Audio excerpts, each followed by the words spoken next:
Hey everybody, welcome back. In this tutorial, I'll show you how can you cancel any app subscription on Android.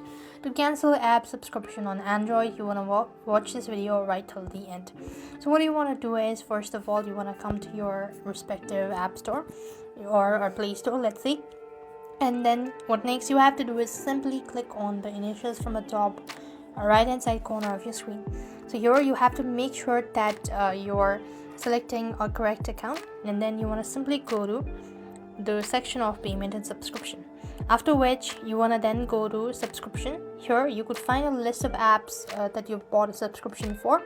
You simply want to go ahead and select the particular one for which you want to cancel it, and you want to tap that particular app, and then you want to go ahead and follow the on-screen prompt or just select cancel, and that way you'll be able to cancel app subscription on your Android. So this is the way you could do it. So I hope the video was helpful. Make sure to like, share and subscribe to our channel. Thank you for watching. See you in the next video.